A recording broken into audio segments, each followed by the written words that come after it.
before we do the grand tour of my house, I would like to formally introduce myself. I am Kate Roseth of Yoga Branches. I'm a certified Iyengar yoga teacher and motivator of anyone who wants to have a home yoga practice. Whether you're starting a home practice or you already have one, I am here to make your home practice consistent, inspired, and happening regularly on a daily basis so that you can have a balanced mind, a balanced body, and ultimately a balanced life. Wouldn't that be great? So here we go. Let's start. It's just me. I don't have a cameraman, so I'm going to have to move around. You'll walk around with me and look at what we've got going on around my house. So let's start with the regular couch.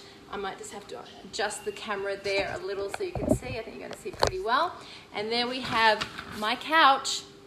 And I'm going to show you first up supported shoulder stand. So as I said, if you're watching live, please say hi. Let me know where you're watching from so that I can see your comments and comment back. And here we're going to do supported shoulder stand. So I've got a bolster. If you don't have a bolster, check out my video on how to make some basic props at home with towels and blankets and that sort of thing. And with the bolster here, a supported shoulder stand on the edge of the seat of the chair. So let me go into it and see how we go. I can hear the street cleaner. It's coming back. Mind that sound. If you're wondering, it sounds like my house is about to be bulldozed. It's not. It's just the street cleaner. So I've got my pelvis right on the edge of the couch here. Take the hands underneath the couch if you've got that ability. If not, you can always use the hands at the base of the couch here. Shoulders supported on the bolster and legs extended. I can really extend the legs there. Sometimes you might even be able to push the feet into the wall. There you go. Can you hear it? That's the street cleaner I've been talking about. Gone up and down my street today like 5 times. So from here, I'm going to go down into Ardha Viparita Karani. Now this pose is our winner. It's a great way to come out of the pose, but also most of you will have some kind of couch at home. So with some kind of couch at home, you can support the calves with or without the bolster here.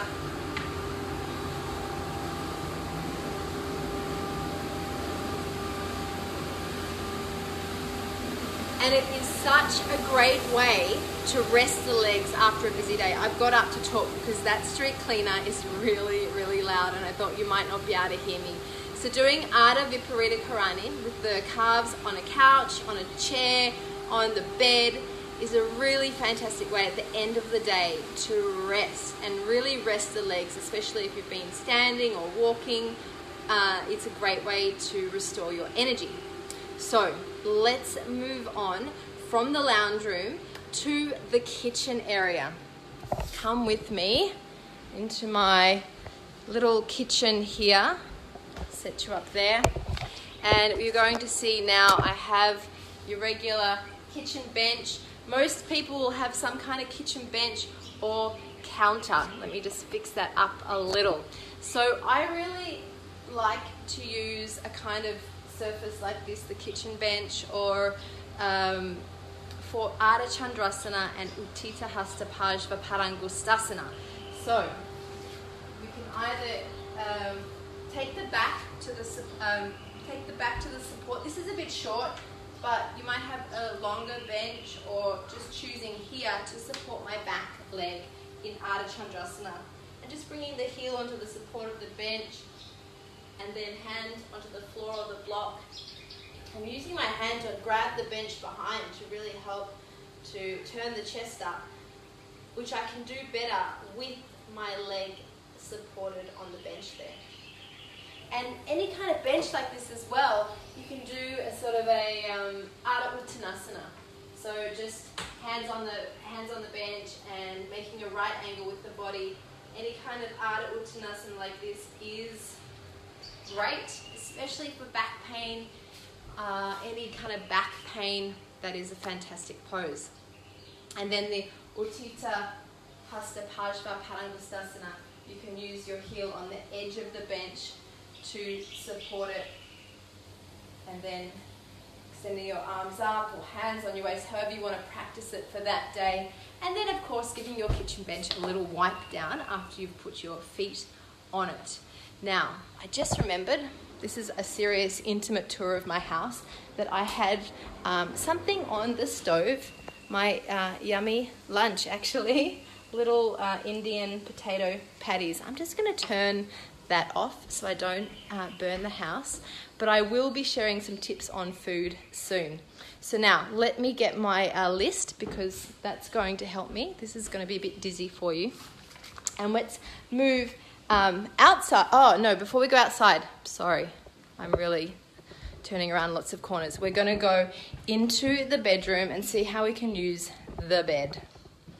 Okay, here we go. This is a goodie. So I've got my bed there. I reckon it's a pretty standard height bed. Actually, maybe it's a bit lower, but anyway, you can experiment with the beds at home. And let's see what we've got here. I'm going to go for a supported Viparita Dandasana. So let's have a look. Lie on the bed and slide yourself over. Bring the head onto the floor and interlace the fingers into the Shishasana position, and then extend my legs out. And that is a great height for me. I can really press my forearms and elbows down, and I get support there in the back with the pelvis really well lifted. So from here, a supported Dvipada, we can also go into supported Urdhva Dhanurasana, using the height of the bed to really lift the pelvis and open the chest. And you know what? You can even use the bounce of the bed to come up into a handstand position and back to standing. Maybe don't practice that one at home if you're not familiar with it. But the first two versions, going over the edge of the bed for Dvipada, and then using the feet on the edge of the bed to lift up into Urdhva Dhanurasana, is a great way to use the bed. And if you're working in your back bends, to come into back into standing or through handstand, then you can play with that for a bit of fun. So that's what I've got for you in the bedroom with the bed. And now we're going to move out into, oh, I'm a bit out of breath after that handstand. Now we're going to move out into the deck, and I've got a pretty exciting thing to share with you out here in the deck. One of my absolute favorites is dog pose. Oh, it's very glary out here, so just bear with me a moment. There we go. This is as candid as you get. Dog pose in the ropes, but if you don't have ropes, which most people don't have ropes at home. And I have showed a little video of this before, but I'm going to show you again with two different options. So let's first of all shoot the camera around this way. So I've got a deck here with a cross bar.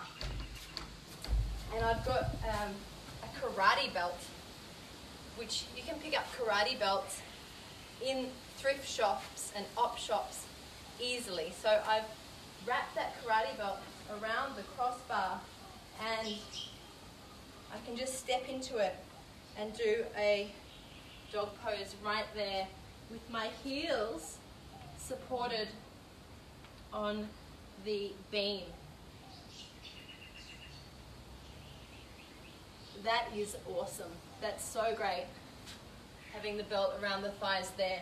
So another option, in case you don't have a veranda beam, it's quite common around where I live, but depending on where you're watching from, I'm going to show you another option here. I'll just set up my camera there without too much light, so it's not too glary. And I'm going to show you how to use the door. You've got to have a door in your house, right? A door with two doorknobs on either side at the same height. And have a look at this. So I've got my standard door here and a strap. And I've got the strap joined, so you've got one really big loop, and you just hook it over the two doorknobs and step in. And down you go. Bring the belt right to the thighs there. Of course, the door can move a little, so go down slowly until you get your footing. Walk your feet back. There's a bit of movement there, but once you get your hands and feet placed, then there is little movement, and it gives a great dog pose as well.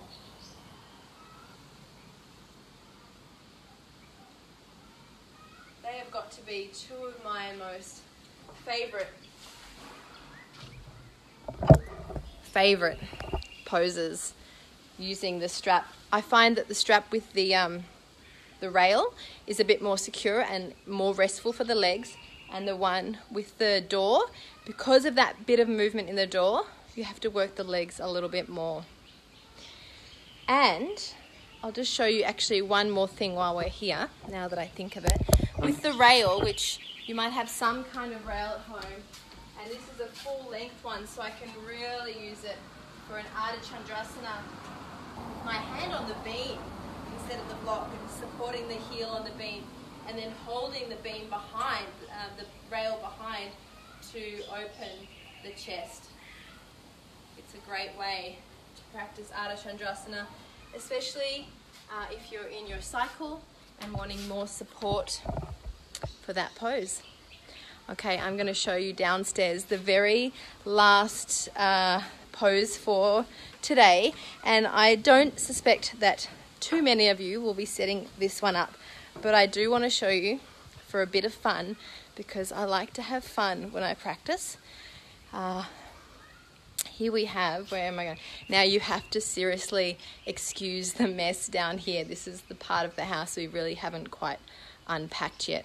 So let me set you up here, and you'll see, fortunately in our house, because it's elevated, I've got this beam up here, which is a steel beam, as solid as they come. It's holding my house up, so I'm not worried about it holding my weight. And then I've found this old strap that we actually use to tie the camping gear onto the roof of the car when we go camping. And it's got this very convenient hook. But you can put any rope there, as long as it's got a really secure knot. You can put any rope there, and you can get the height, roughly the height of the loop is about your hip height. So from here, just like they do in Pune actually, they've got the ropes on the walls, but then so that they can accommodate a lot of people to do rope shishasana, they have ropes suspended all the way around the circular room. And this is exactly how they would do it in Pune. Well, not exactly, but it's my home version of that, of a rope shishasana with the legs in Baddha Konasana. So I've got that well secured there. I would say don't try this at home, but maybe do try it if you've got some similar setup. And I want to bring that support. I put a little blanket there for a bit of support, but it's not necessary. And then I'm keeping that nice and low right at the top of the buttocks. And I want to go over, so I'm going to keep that there and hook my weight there, then take the legs up. Now I'm swinging a fair bit, so I want to get my hands onto the ground quickly so that I stop that swinging and not get sick. And then you can take the legs into Baddha Konasana and hook the feet there, holding the elbows, and really, I don't want to get up. This is awesome. I'm stoked because I can do rope shishasana. I can do rope shishasana without having to set up my ropes. I do have ropes, but that requires putting all these extra plugs in and doing that. And I've just figured out how I can do it at home. So there you go. That's a tour of my house. And I'm just seeing now I've got Tiffany watching from Sydney. So glad you could join me. And that you also have outdoor decking and edging. It's awesome. Decking, edging is a great function for propping at home. So as you watch this video, whether or not you watch it live or the replay, I would love to hear where you're watching from and any things that you have around your house that work for your home practice and propping. And I've just given you the little tour through my house, a few examples and some really common ones. Obviously I've finished here, which is not expected that you're going to find the same setup at home. But if you've got a couch, you can do supported shoulder stand. If you've got a bed, you can do supported Dvipada Viparita Dandasana, take that into an Urdhva Dhanurasana, take that into a handstand, and even from handstand and dropping back onto the bed. The bed's great because it's like a little spring. Sometimes we use boards to spring off to practice handstands. Anyway, I'm going on a tangent now. But I have shown you some of my favorites and using a bench in the kitchen for Ardha Chandrasana, and my ultimate dog pose in the ropes without ropes, using a strap and a door, or as I also showed you up there, a rail. Okay, that is the end of my tour of my house and how I use props. And it's a new house, so this is like literally the first time I've really gone around and explored what there is, and I'm sure there's going to be another tour sometime, checking out what else I've found along the way. Until then, there is a link in this post that I would love to share with you, which is a membership portal I have where basically I do lots of lead practices and you can follow along. So I really created this portal and this library of lead practices so that people continue to stay inspired in their practices. It's one of the hardest things, is to stay motivated and inspired and to stay focused and to know what to focus on in your practice. So I've created a whole bunch of lead practices that you can follow along. I do a live lead practice every Monday at 6 a.m. Darwin time. And so my local community jump in live with me from the comfort of their own homes, and we practice together. And then if they miss the live session, they can watch the replay. So those replays are there in my library, my resource library, and I'd love you to check them out and follow some of my practices and keep your practice interesting and inspired. And it's hard, like we're on our own day in, day out practicing. So we need as much help as we can get, and that's what I am here for.